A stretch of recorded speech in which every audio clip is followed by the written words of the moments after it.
What is up, my fellow YouTube gamers? This is going to be an impromptu diary build guide swap situation because I have discovered the Wraithlord's Harbour, which is a helmet that I was really interested in prior to Last Epoch coming out. There didn't seem to be any information about it. There was data mined information, so we kind of had an idea of what it's going to be doing, but we didn't know how mechanically the actual Wraithlord is going to work, and we didn't really have a good idea of how the summoning is going to work and all that sort of stuff. You know, what kind of AoE is it going to be? Is it going to be piercing?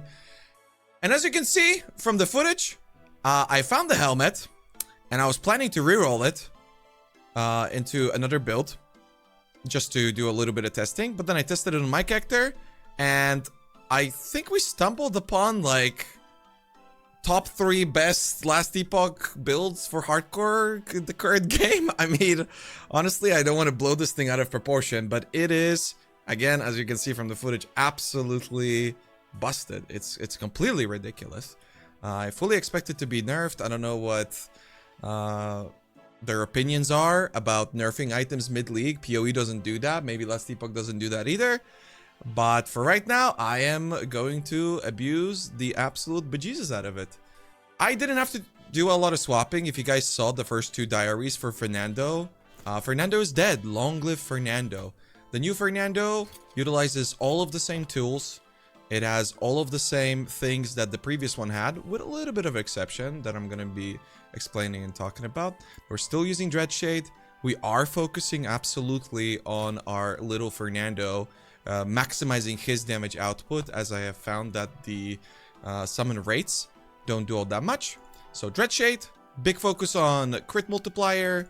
Obviously we're using Inferno Shade for the speed. You guys can look over the skills, and if you need greater explanations for all the different mechanics and things, again, I refer you to the other build diaries, because these differences are seemingly non-existent, and the things that will be different I will be explaining. We've got Bone Curse, and then we've got Summon Wraith. And you might even notice that I also have Summon Skeleton Mage. So there's no transplant, and I'll be explaining why. But first, the Summon Wraith. Something crucial that I also missed, I guess, was the specific wording of the Wraithlord scaling. The Wraithlord scales with your Summon Wraith tree and summons other Wraiths for you while in combat. I think this was partially interpretable before the launch, that the Wraiths scale with the Wraith tree that he summons, but he also scales with the tree.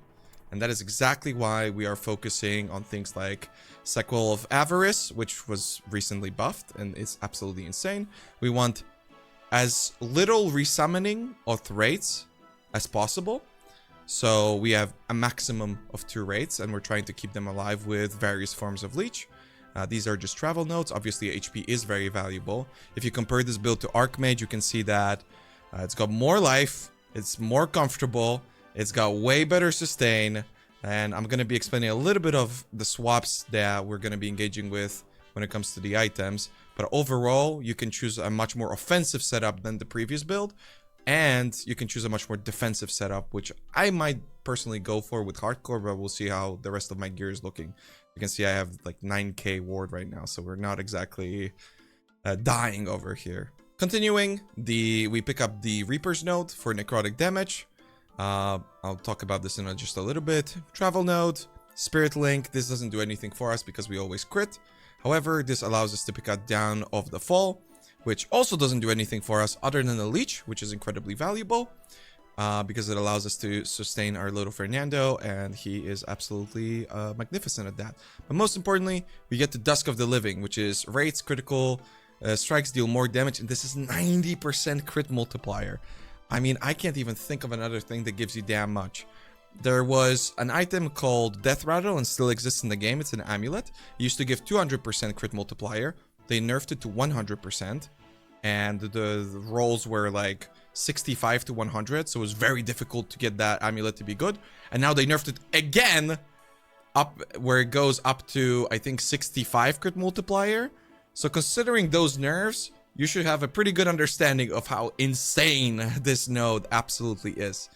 So like any other ability, This guy scales with maximizing necrotic damage, and especially in the form of flat damage. So necrotic damage here is very valuable, and we pick up necrotic hunger for the necrotic damage increase, which is okay, but most importantly the necrotic health leech, which further allows him to sustain. I've really never had him die to anything, and it's just been magnificently comfortable, especially considering that he is a really big boy. So casting Dreadshade onto him is very easy. You really never mess up, and you really never cast it on your small raids. It always goes on the big daddy, you know. And then we've got Summon Skeletal Mage. This is a temporary setup. Why am I running this? So another ability that the Wraithlord has is while at max rates, the Wraithlord casts necrotic beams and regularly consumes all your non-wraith minions, to empower itself, gaining temporary maximum health equal to 10% of their maximum health and 10 spell damage for 10 seconds. That is 10 flat spell damage. This is absolutely insane. You definitely want it. Again, the survivability struggle really isn't there for this guy, so the extra HP doesn't really matter that much, and I'll be talking about that in just a second. So why are we using Skeletal Mage? This doesn't do anything. Well, this guy has the ability to teleport. Grave Passage. When you directly cast Summon Skeletal Mage, you are teleported. If I summon my Wraithlord and I teleport, the first thing that he prioritizes is consuming. So if you've ever played Archmage Skeleton, or if you're going to plan to try this, the AI can be very wonky. They're sliding around, they're running around. This completely interrupts their AI, and he always prioritizes sucking the non-Wraith minion, and it just makes for a very smooth experience. You don't need to put any extra points or anything like that. And the only other points that I'm putting my points into is the extra health and picking up Inferno, which allows you to have even more health. However, this is a very temporary setup. If you guys have watched my other build diaries, I was explaining how eventually I'm going to have LP on my last steps, and I am going to use a pair of experimental boots to add the 5 minions teleported around you after you use a traversal skill, and this should allow me to completely remove this setup, which will then lead to speccing back into Transplant. However, if you do not want to use this ability, you absolutely can. There are very many other ways to generate minions. Things that I would suggest: Transplant. You can totally use Transplant. Obviously, this is going to be something that I'm going to be using once I have the boots. This allows you to use Simulacrum, which you leave behind a bone minion. This minion will be teleported and it will be consumed, and it will always be prioritized. So the fact that it has very little HP, some of you guys might know that these minions die instantly, it will not be an issue because he always prioritizes him, and that's something that you can absolutely do. If you don't want to be doing that, you can always pick up Bone Prison. Bone Prison counts as a minion. It has a lot of HP, so if you're ever struggling with your Wraithlord survivability, this might be something that you're going to be using. However, the downside is it has a 20-second cooldown. You can decrease this by 70% if you use Shattered Prison, which is pretty good. And then you can also increase the amount of HP that the Bone Prison has. However, it does make it a little bit tricky to use Sigil of Mortality, which I find to be very, very useful. And the uptime on your Bone Curse can be a little bit tricky, which makes Armor Shred a little bit tricky. Although this hasn't been too much of a factor because I'm running just 100 Corruption Monoliths, but I'm not even level 100, and I'm like 4-shotting bosses, so it's kind of insane. And obviously it would be difficult to also pick up Ruptured Corpses, which does heavily help with clear whenever you have an opportunity to use it, especially when you're using Transplant, because you cast your curse when you teleport onto mobs. Then Fernando is right there to deal damage immediately. Everything explodes. It's very nice and clean. And then obviously the Brittle Bones with Kill Threshold is just super duper helpful.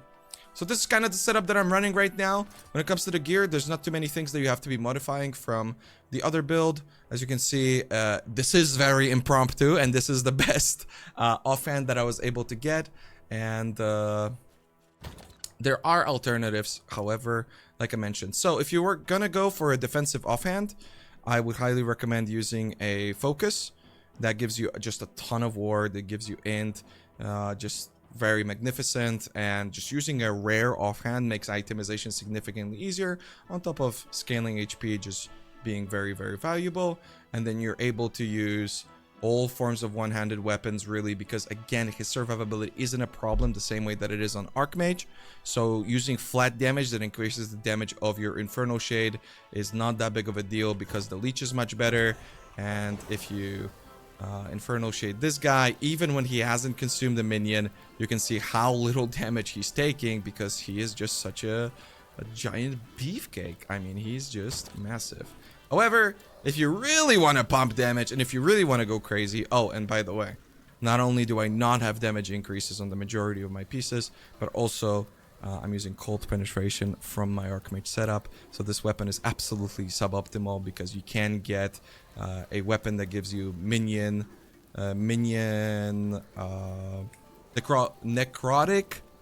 damage penetration. That's the one. But the softcore setup, I think, for just about everybody, would be using a Bone Scythe. I mean, this weapon is just tremendous. I mean, you can get... Not only can you get 29% minion necrotic penetration, which is a 29% damage multiplier for you, but also the affixes that you can get on a two-handed weapon are noticeably more powerful than the ones for... one-handed weapons. So you're still able to get the flat damage, which I cannot say this enough. Flat damage is all of your damage. It is the most crucial part of just about any build, the way that things scale in last epoch. And then the penetration mod for necrotic damage also becomes significantly more powerful. And as for your prefixes, I hate that bug. Honestly, there's nothing more that you can get. You can get parry chance, and you can get mana and mana regen, eh? Those are pretty good stats. I mean, they're really not good. But mana regen can be a factor. Again, if you've watched the previous diaries, I was talking about how Ghost Flame might be a real possibility. It is just a completely overpowered skill, with the one issue being, yeah, your mana sustain is kind of a struggle. But yeah, mana regen, mana sustain, quick moving, practical immortality. The one big thing that I still need to test, but I don't think that it would work, although it would be massive, would be whether or not Spirit of Dread adds the traversal tag. If this would be the case, then we would be able to not only slide around with like 90% damage reduction, like a billion armor, and we're just moving while channeling the whole time, but on top of it, it would activate our experimental boots, which means that we would be able to get rid of transplant entirely. We wouldn't have to use any of that stuff. We could get an experimental mod for our belt to summon zombies whenever we use potions for buffing our Wraithlord every 10 seconds. And then it would be completely crazy. But I don't think that's the case. Maybe. I'll still continue to experiment with it and keep you guys updated. When it comes to the idols, again, I am referring you guys to the previous guide, but it is just about as simple as getting life and getting ward retention. Get as much of these two stats as you can.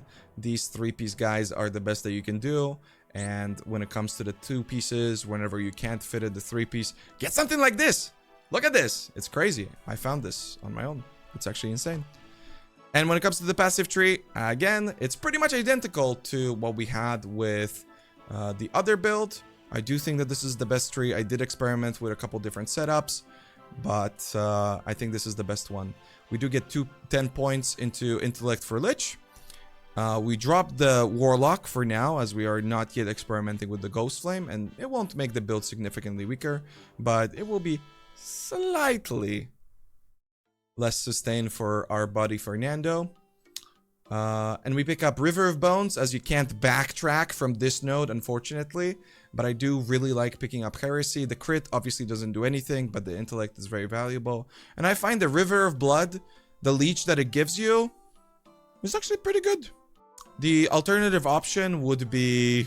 I mean, there really isn't an alternative option. just don't take any of this stuff and go to Warlock, or try and go to Lich. Pick up the, I think there's Ward Note somewhere, and then you can get Crippling Insight, which is something that I did a couple years back. But that's about it. These are the trees. If you're having troubles leveling, if you want more information about that, the first build guide for Fernando covers that entirely. And that's more or less it. Again, check out the build diaries if there's anything that's confusing you. I genuinely think that this build is completely overpowered, and I guess that's one of the things that you can't blame me for. If it does get abruptly nerfed, get on it as soon as you can. This helmet, this celebrity helmet, is just insane. Have fun, guys. I'll keep you guys updated on day 3, and I'll talk to you soon. Make sure to stop by the stream, say hi, and if you got any questions, drop those in the chat. See you later.